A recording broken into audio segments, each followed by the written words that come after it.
What is up, y'all? It's your girl, Nick Robinson, back at it again with another video. So today, of course, it is Real Housewives of Atlanta Day. We're going to talk about episode 10, which is mediation and meditation. All right, so the episode opens up with Kelli. She's talking about how she was awarded the townhouse in the, divorce proceedings at this point, but it's not big enough. They moved from almost 7,000 square foot home into this townhouse for the time being. It's her and four girls and a dog. And it's just, she said it's like a sorority house. It's overcrowded. They need their space. And she's looking for somewhere else for them to go. Meanwhile, she meets with, the kids, and they're talking and everything. And one of her daughters says that she does want to be a chef. And then one of her other daughters shades Kelli and was like, but mom can't even cook like that for real. Okay. Children, it be your own kids. It be your own family. Like, really, girl? Your mama owns a restaurant. That is how she earns her money. And you on camera talking about how your mama can't cook? Oh, my goodness. And then it just lends to some of the shade that somebody was saying about Kelli's restaurant, in that the waffles be soggy. It's not that good. I've never had it. I haven't made my way down there to try the restaurant. So, I'll try it and I'll give an honest review once I do. It's going to be unbiased and honest because I love food. So, stay tuned for that. All right. So, Shamea, the next scene is Shamea. She's meeting with Ralph. And I found it odd that they even was talking to each other in that way, because I didn't know that they really talked outside of Drew. And being that Drew and Ralph aren't even on good terms, I didn't get where the whole Shamea and him sitting down to talk even came from. But it was about his podcast. Meanwhile, she has invited Porsha to the dinner. Porsha didn't even know that Ralph was going to be there. Ralph didn't know that Porsha was going to be there. So, they get into this whole conversation. And of course, they're talking about the podcast. He's like, he wants kings versus queens, kind of like a Family Feud versus like Battle of the Sexes, like meets Battle of the Sexes. So, it sounds like a good idea. And, they were talking through that. Porsha shows up and, they started just getting deeper into the conversation. Now, Ralph says that things between he and Drew went quickly. Like, in 3 months, they was engaged. 5 months, they was married. By month 8 of their relationship, she was pregnant. And so he was saying that he moved that way with her because he really liked who she was and they was having a good time, et cetera, et cetera. And he said now he don't understand and know who she is as a person at this point because things have changed so much. I want to say that if one or both of them in the dynamic were not being true to who they really are, that's where you see this problem come in, where you're together for a few years and it feels like you don't know that person, because when you move fast like that, there is a risk of somebody not really truly being comfortable enough to be themselves. And I think that that can be true of anybody. From Ralph's perspective, that seems to be the truth about Drew. Okay, so they ask who filed, and Ralph says that he filed after she admitted to having an affair with Ty Young. We see a clip where Drew was talking about Ty. She was like, well, this is who I have fun with. She listens to me, et cetera, et cetera, et cetera. So that's why Ralph filed for divorce. So then they ask him, well, have you cheated? And, he says no, but who believes that? When you are taking trips, not letting your wife know where you are and who you with, why else would you do that if you were not cheating? Okay, which I believe that occurred before this so-called affair that Drew had with Ty Young. So yeah. Anyway, that's when Porsha asked about the sniffing, because I was wondering like where the sniffing come in at. Like, that was crazy to me. So yeah, that's where the sniffing comment come in. Now Shamea says that she invited Porsha along so that she could have a witness as to what they were actually discussing and stuff like that. She didn't want anybody to be like, oh, Ralph and Shamea are sliding off, because she was like, no, it's not like that. So okay, whatever. Moving on, we see Angela, and she's saying that she has 5 rental properties that she's looking to try to sell because she's $2 million in debt. And I was like, oh girl, that's a lot of debt, right? So as we know, Kelli needs a new place. She was showing Kelli a home, It's not really done yet, but she wants to put on the market in 10 days. She has a lot of work to do, in my opinion, to get it ready for the asking price of $3 million. I'm like, girl. And Kelly was like, I don't know if this going to command $3 million, because for one, the ceilings are very low. And that's the thing. Like, it's customary in, $1 million, $2 million, $3 million houses that you have high ceilings, that you have nice closet space, and the pool looks like a resort. Baby, none of that is going on in this house. Okay. None of that is going on in this house, but she asking $3 million for it. And it's like, girl, okay. But then in the confessional, Angela was like, oh, well, put an offer on it, it's yours, because she just trying to unload these houses or whatever. So in this type of market that we're experiencing, good luck with that, because it's just not, the houses aren't really moving like that, like they were about 3-4 years ago.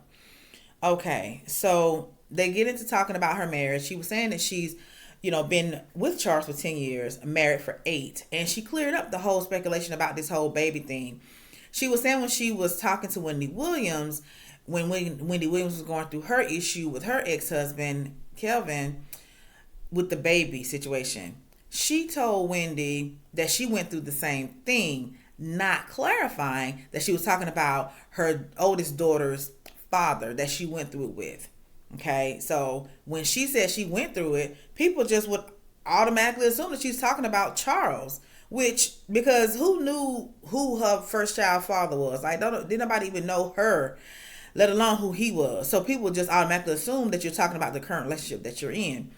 She did, however, admit that there has been infidelity in the relationship with her and Charles, and that they've, just tried to work through it and everything like that. And so, once again, this goes into the whole situation that I was mentioning last week on how there are definitely things in her marriage that has nothing to do with Porsha that she's allowing to slip with her interaction with Porsha, because it's like, okay, my husband had already cheated. It's preconception out there that, Porsha stole somebody's husband. So this is a recipe for a disaster for me. If you felt that way, boo, why did you join the show?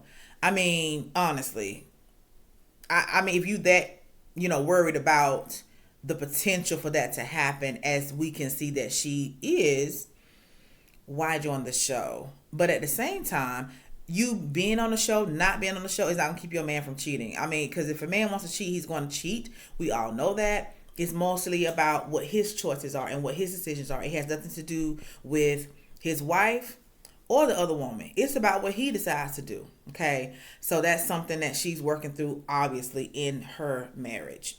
So, yeah. So Angela also brings up to Kelli that 3 months prior, her and Drew and Shamea were at dinner, and Shamea was like kind of venting about her friendship with Porsha and everything, and how Porsha and Shamea really need to talk about their friendship and everything like that. So it's kind of like Angela was saying that Shamea is scared to talk to Porsha. I think that if there is a preconceived notion that Shamea is scared, it's because I think Shamea knows if she tries to tell her feelings to Porsha and Porsha isn't receptive, she's going to have to make a decision as to whether she's going to stay in this friendship or not. From what I've seen and observed, anytime Shamea is trying to do anything not having to do with Porsha, Porsha is very dismissive. She, kind of just seems not interested. It's really sad to me because it just feels lopsided and one-sided. And then we see a clip where Drew is talking about, oh, well, Shamea has been Porsha's lapdog. I mean, I don't know why, why Drew has it in for Shamea so bad. I don't know. Like, what did I miss that makes her feel so much for Shamea that she would keep saying it about her? I don't know. But anyway, so let's move on. So Britt is talking to Mike, and he's cooking. That's one of my favorite things for a man to do is cook, honey. He cooks breakfast, and they was talking about the repairing of the relationship between Mike and her sister or whatever, and how it's moving forward and it's looking good. they actually got to sit down and talk things through and get more of an understanding, where Mike was explaining to Cher, she doesn't have to get my permission to do anything. You know what I mean? Like, it's not like that. So hopefully they can get to a better place. Britt really hasn't, we don't really get a chance to see much of her story. It's kind of like she's more, it feels to me like she's more of a friend of the show than a main cast member. Are y'all getting that too? Because I just feel like we don't know enough and we don't see enough about Britt. It's kind of like we get a short scene of her and her dynamic, but we'll see how they continue to move this forward. Next season, if there's a next season, if she's invited back next season, we'll just have to see. I don't feel like we're really getting a lot out of her. Maybe it's just how they're editing it. I don't know. But Porsha then meets with Angela at one of her rental properties, and they play tennis together, and they're just talking through trying to move forward in their newfound friendship and forgiveness. And once again, Angela brings up Shamea, and during the course of the conversation, she tells Porsha that Shamea feels this way and that way, and it upsets Porsha because Porsha seems to be blindsided by how Shamea feels. I don't know. And why is Angela taking it upon herself to like insert herself in this? Once again, we see when Angela inserts herself in the middle of friendships, dynamics, and stuff like that, it doesn't go well. I think she's coming from a good place, trying to heal it up. But sometimes, especially when you new and you don't really know these people, it's better that you sit it out. I wouldn't be going back and forth talking about what the other one have said and stuff like that. I don't think I would as a new person. I feel like Cynthia would be a better person to play that role than Angela, because Cynthia has known the ladies longer. She know both Porsha and Shamea better, and I think Cynthia could facilitate that better, but we don't see where Cynthia has been able to. Maybe, I don't know, but Angela has taken it upon herself to try to do that. So okay, and it leaves Porsha crying at the end of the scene. So Drew, she was talking about how her and Raph haven't talked since court, which was 3 weeks prior, and how they can't tell the kids about the divorce because the judge has said they can't. That's interesting, because I've been divorced before. I don't know the dynamics of everything, and I'm not claiming to, but for the judge to say they can't tell the kids is interesting to me. Never heard that before. But maybe there's been a guardian ad litem that has reported on the case and has given that suggestion, and the judge is following that. That's the only thing I can say about that. I guess the judge will then say when they can tell the kids, which would now explain why Ralph is still in the house downstairs and trying to, I guess, keep some sense of normalcy for the children until the divorce is final or something. I don't know. That's up in the air. So we see where, Drew was talking to Dr. Ken, who is now her life coach. He used to be their counselor. Now he's her life coach. And she's talking about, how music isn't her safe space anymore because of the whole Dennis and Porsha thing. So let me back up real quick, because Porsha did talk about this text message that Dennis showed her. And basically, Dennis in the text message was saying, listen, I ain't trying to F you. Just run me my money. You know what I'm saying? And she showed Ralph this text. And Ralph was like, what? So again, it implies that Drew was trying to get some booties for beats, as Angela put it. I was like, girl, booty for beats. Okay. I don't know why Dennis would have to text Drew that unless something was said by Drew. Like, why, and he showed Porsha this text message to prove to Porsha that, listen, I ain't trying to, have nothing going on with Drew. You know what I'm saying? In fact, this is what I sent Drew in the form of a text message regarding the music and this, that, and the other. So it don't look too good for Drew. Like I don't know. Like, but then last week we see where Dennis was like, you took that out of context, because when you mention the word trying to F somebody, it could be that Dennis isn't trying to like do her dirty in whatever business dealings that they have going on. He didn't really clear it up. We didn't see him really clear up what that meant in the text message, but honey, Porsha is taking it as law, and she's like, listen, this is the text message that Dennis sent her, and this and the other. So I was like, oh Lord, okay, so we're gonna see how that goes. So the next thing is Portia's having her Pampered by Porsha relaunch. She has the ladies over, and Drew is invited, and she was like, oh, why am I invited? Because it's clear that my Go Naked contract is canceled, and she made a lot of money. So then when she sees the photo shoot and everything, Drew was like, oh, okay, so this is promotion. That's why I'm invited. That's how Drew takes it, because whatever. They get massages, and then after the massages and the photo shoot, they have this whole yoga experience that's led by Lauren, who is Portia's sister and a yoga instructor, and they're trying to relax and stuff like that. But at the time, Kelli and Shamea are talking, and Shamea was like, I don't feel comfortable, this, that, and the other. And Porsha was like, y'all need to shut up, basically, because it's like, we supposed to be trying to do the yoga. And Shamea was like, fuck that, or excuse me, F that. You know what I'm saying? I'm not worried about that. Like, I got other stuff on my mind. So they go ahead on and forego the yoga, and Porsha and Shamea kind of get into it. I find that Porsha was talking over Shamea the entire time, not even really letting her get a word out. Very dismissive, very disrespectful as usual, in my opinion, of the dynamic between Porsha and Shamea.